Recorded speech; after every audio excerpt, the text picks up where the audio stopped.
What's up everybody, today I want to talk about why Final Fantasy XIV needs Criterion Dungeons and why they are such a good idea to add into the game from a long-time World of Warcraft player's perspective. So for those of you out of the loop, Criterion Dungeons are a savage form of dungeon content that were announced in the most recent 6.2 live letter. We don't know a great deal about them, but they're set to be a standalone separate dungeon with challenging savage mode. In this mode you're timed, monsters respawn upon wiping, and player wipes are permanent. And let me tell you, as somebody who's played WoW for 15 years, I lit up when these were announced. So first I want to talk about a few things in this video. I'll timestamp them below, but I want to talk about why I think Final Fantasy needs this content and why I think it could be such a huge move for Square Enix and such a good reward for the players, and how it compares to other MMOs challenging dungeon content.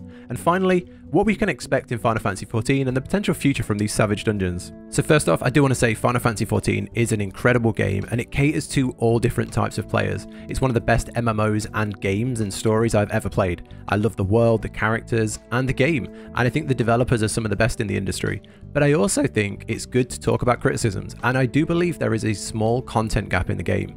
If you're a hardcore Final Fantasy player, you've got savage raids, ultimate raids that require a ton of skill, time, preparation, teamwork to overcome, but reward some of the best titles, items, and gear in the game. I played through this tier's savage raids, and it was fantastic. It's challenging, mechanically complex, and fun to play. If you're a hardcore raider in Endwalker, you're probably having a great time right now. You've had 4 raid bosses, it might take you a few months to clear them, then an ultimate came out and you've had a few months to clear that, and then in August you'll have 4 more bosses to deal with. So overall, there is so much here for a hardcore raider.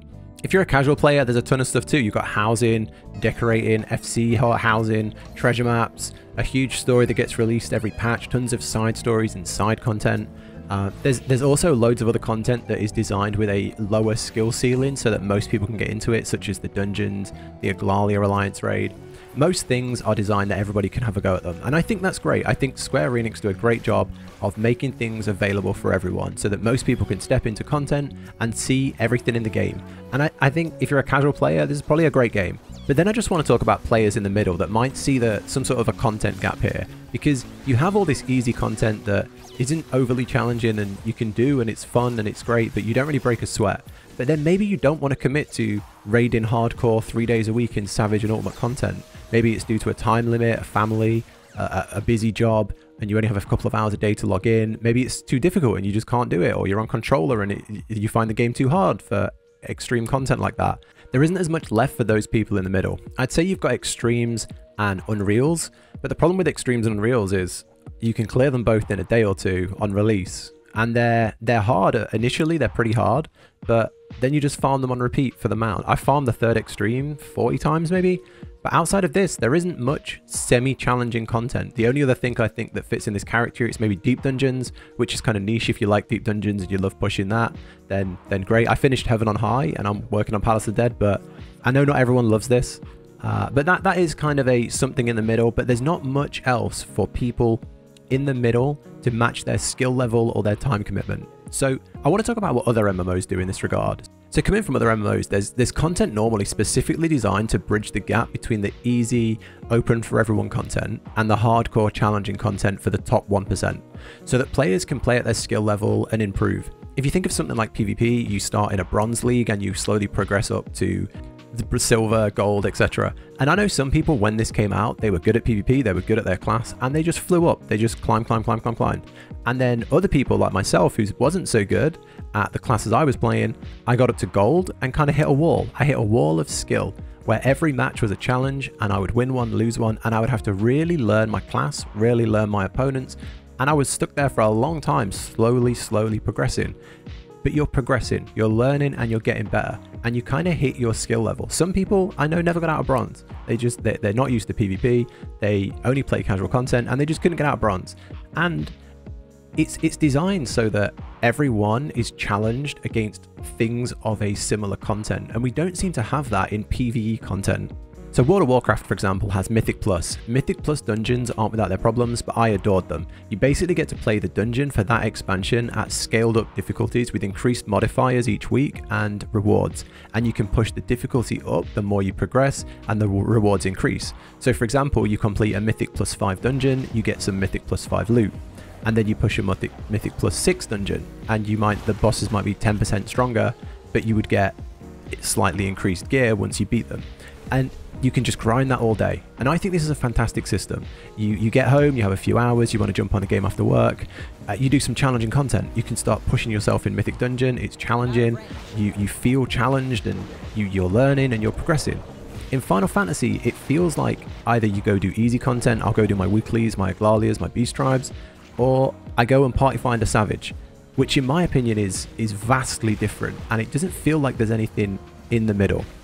I've recently been playing a lot of Guild Wars as well, and they've got a really cool system in Guild Wars 2 called Fractals, and these are essentially 5-man dungeon style encounters, with challenges and events. So you fight through these rooms, these dungeon rooms kind of, from level 1 to 100, and as you progress through the tiers of challenge, you complete a level 5 fractal, you get currency and gear to get stronger, improve your gear, and then you go into a level 6 fractal, a tier 6 fractal, and then you slowly progress and get stronger and better, and as the difficulty goes up, your character's going up and your skills going up, your gear's going up and your skills going up. And I got up on Saturday recently, and I wanted to play Final Fantasy as always. I logged in, I did my leveling roulette while watching YouTube videos, I did my Beast Tribes, and I did my Aglalia raid while watching a Twitch stream. And I was getting a little bored, and I wanted to just do something a bit more challenging. And I didn't want the pressure of stepping into a Savage raid with 7 other people relying on me that maybe I didn't know because it was sporadic. So I sat there just thinking, what do I do? So I went and did another Endwalker Extreme 3 for the 41st time. And then I logged out.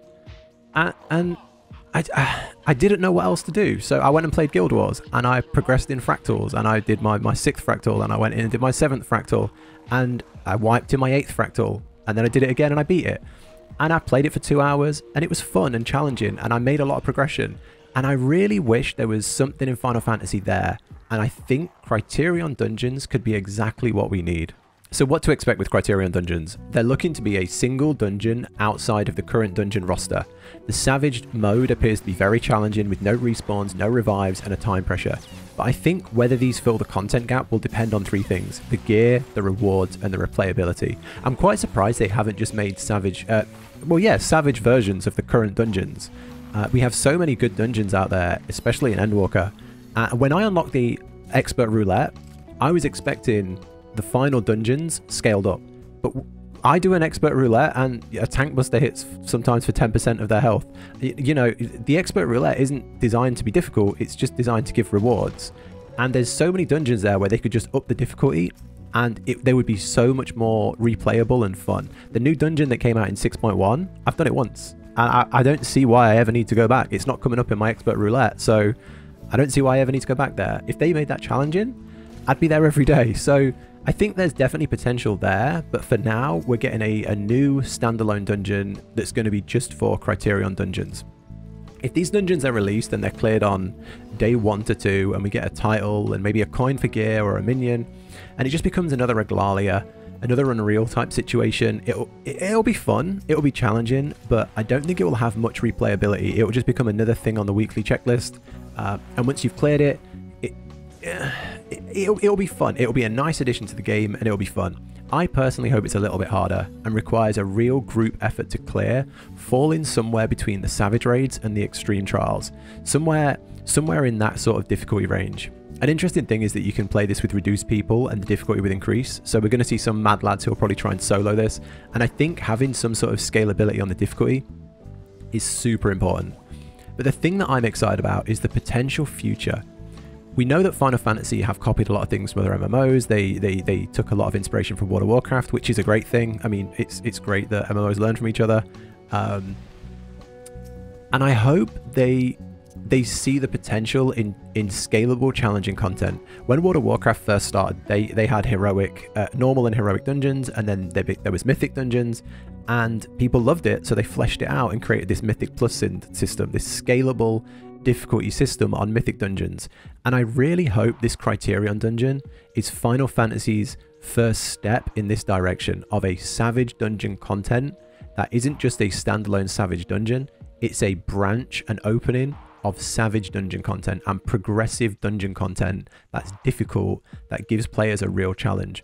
I personally hope we can gear up in these Savage dungeons, but given there's only one dungeon and it's the first one, I think they're going to play it very safe with their rewards, but I guess we'll wait and see. these are all just my opinions of something that I think Final Fantasy could do, a step in the right direction that could really, really help bring the game to new audiences and really improve something that I know a few people are asking for. But again, just my opinions. I'd love to know what you guys think in the comments. There's people here who have probably played Final Fantasy for 10 years. There's people that have probably cleared the Ultimates multiple times maybe. I'd love to know what you guys think. I really want to see what people think that have played the game for longer, or maybe you're from an MMO looking in on this video from as a WoW player or something. I'd love to know your thoughts. Let me know in the comments. I'm going to try and read them all because I think this is a really good potential. I think it's really good potential and a really, really good opportunity for Square Enix to open up new branches of the game that will hopefully be really well received. But I'd love to know what you think in the comments. I'll try and read them and reply where I can. But thank you so much for watching the video. Take care, everybody, and I'll catch you in the next one.